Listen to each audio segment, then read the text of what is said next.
Hari ini kita akan bukan bermain, kebanyakan main juga.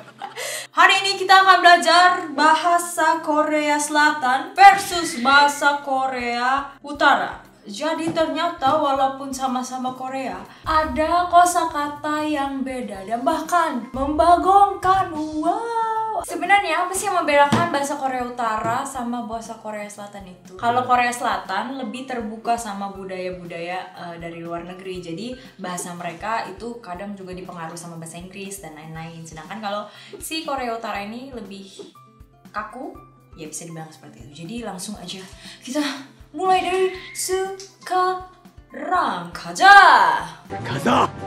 Kabuza! Yang pertama adalah teman. Jadi kalau teman di dalam bahasa Korea Selatan adalah 친구. Terus kalau di dalam bahasa Korea Utara adalah 동무.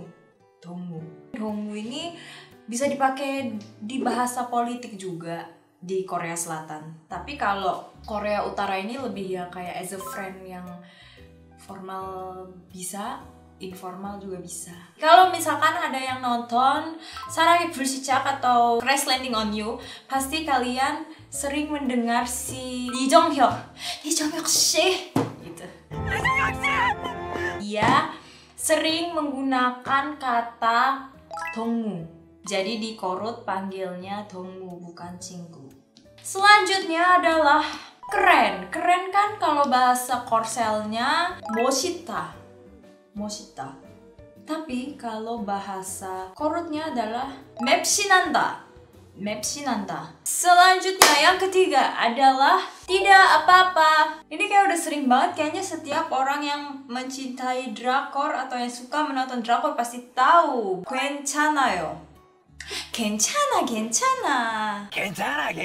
Tapi kalau misalkan yang suka nonton Crash Landing on You juga, itu 사랑의 불시착, sering ngedenger si Lee Jong Hyuk dia ngomong 이롭습니다. Yang artinya sebenarnya tidak ada hal. Atau kayak bahasa Inggrisnya it doesn't matter. Tapi cuman beda penyampaian aja, di mana kalau Korea Selatan lebih seringnya bilang 괜찮아요. Tapi kalau Korut lebih sering bilang 이롭습니다. Selanjutnya yang nomor 4, kalau ada artis K-pop, stylenya atau fashionnya kan keren banget. Dan kalau udah musim semi sama musim dingin, itu biasanya mereka pakai knitwear, kayak baju rajut gitu. Nah, bahasa Korea Selatannya knitwear itu adalah knit. Jadi ini diambil dari bahasa Inggris, knitwear gitu. Tapi kalau bahasa Korut, ini adalah 뜨개옷. Jadi ot itu artinya adalah baju, dan 뜨개 itu artinya adalah rajut, baju rajut. Yang kelima, ini sangat membagongkan. Bahasa Korselnya anak anjing itu kan adalah 강아지. Bahasa Korea Utaranya adalah 개새끼. Itu sebenarnya ya literally anak anjing, tapi ya 개새끼야.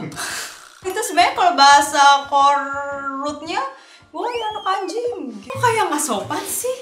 Maksudnya tapi ya beneran anak anjingnya. 강아지 ya kan, kalau Korsel kan gitu kan. 강아지 ya 너무 귀여워. 강아지 너무 귀여워. Tapi kalau Korut, 개새끼. Wow. Kalau ngomong 개새끼 alias anak anjing di Korsel itu kayak bener-bener ngatain orang gitu, kayak woi.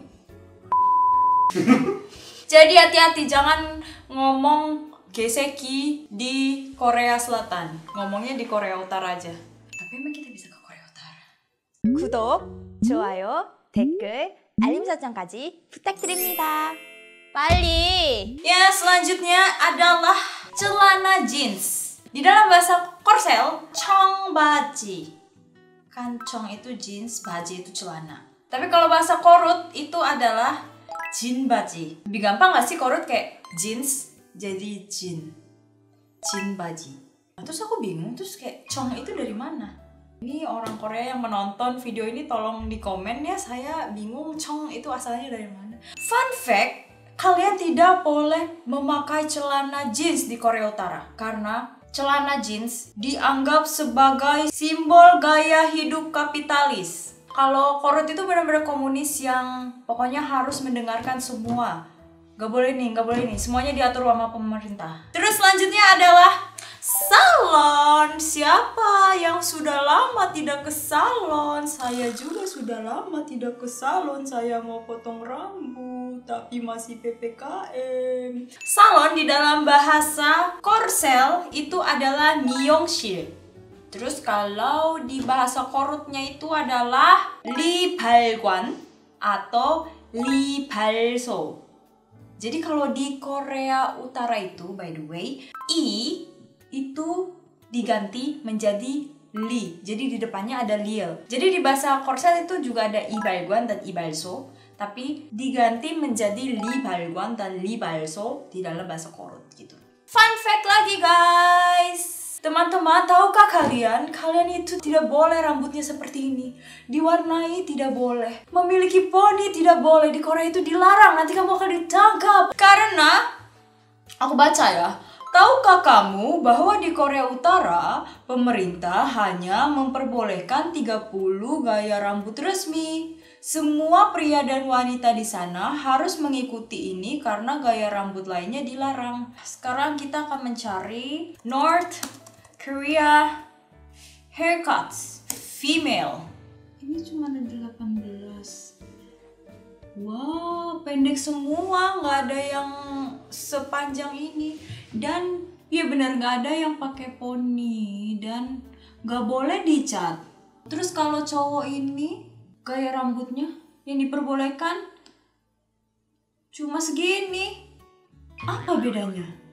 Ini sama semua, cuman yang ini doang yang agak pendek dan agak ini kosong di depan. Selanjutnya, kalian harus menebak pertanyaan ini. Aksesoris ini sering digunakan oleh idol ketika mereka sedang bepergian di bandara. 3, 2, 1. Kacamata hitam. Jadi kacamata hitam kan bahasa Inggrisnya sunglass. Nah, bahasa Korea Selatannya juga sunglass tapi ala-ala Korsel, jadi sunglass. Kalau bahasa korutnya kacamata hitam adalah 색안경. 색안경 ini sebenarnya kalau diterjemahkan langsung ke dalam bahasa Korea adalah sek itu warna dan angyong itu kacamata. Jadi 색안경 itu kacamata berwarna. Fun fact lagi. Jadi kalau di Korea Selatan ternyata 색안경 ini punya arti yang lain. Jadi bukan kacamata hitam, tapi stereotip. Apa itu stereotip? Prasangka terhadap sesuatu. Nah, ya itu biasanya. Ada ungkapan di Korsel namanya adalah 색안경 끼지마, atau kayak literal translationnya adalah jangan pakai kacamata berwarna, yang artinya adalah jangan berstereotip atau jangan berprasangka dulu. Begitu guys. Kemudian yang ke-9 adalah ice cream. I bet you don't like ice cream. Jadi di bahasa Inggrisnya es krim itu adalah ice cream. Bahasa Korselnya juga diambil dari bahasa Inggris, yaitu ice cream. Nah, tapi beda nih, kalau di korut es krim adalah 얼음 과자. Yang literal translationnya adalah snack es. Jadi 얼음 adalah es dan 과자 adalah snack atau kudapan. Jadi 얼음 과자 adalah snack es. Dan yang terakhir adalah kalau mendengar kosakata ini pasti kalian akan lapar. Ini adalah pelangi. Kenapa lapar? Karena di dalam bahasa Korea Selatan pelangi adalah mujige. Ya, ayo kita makan di mujige. Enggak di endorse nih. Kalau misalkan staffnya mujige nonton nih, boleh kali ya dikirim gitu ke studionya Borasem biar sambil makan, kan bersemangat nih makan mujige. Wah, jadi banyak sekali. Ya, jadi di bahasa Korselnya adalah mujige. Kemudian kalau di bahasa Korut adalah sektung-tari. Jadi literal translationnya adalah jembatan berwarna. Sektung itu berwarna-warni dan hari itu kaki juga bisa, jembatan juga bisa. Tapi kalau dalam konteks ini sih lebih ke bridge atau jembatan. Jadi yang ini mujige, yang ini sektung tadi. Oke, kalau kalian masih kepo tentang apa lagi yang harus aku bahas, tentang misalnya tentang korut juga boleh, asal tidak tentang politik ya, karena saya juga tidak mengerti tentang politik. Jadi kalau misalkan bahasa atau kebudayaan mungkin aku bisa share ke kalian gitu. Komen di bawah ya, jangan lupa. Oke teman-teman, sampai di sini dulu perjumpaan kita. Jangan lupa untuk 구독, 좋아요, 댓글, 알림 설정까지 부탁드립니다. 다음에 봐요. 안녕. 뭐가 있을까? 안녕하세요. 보라입니다.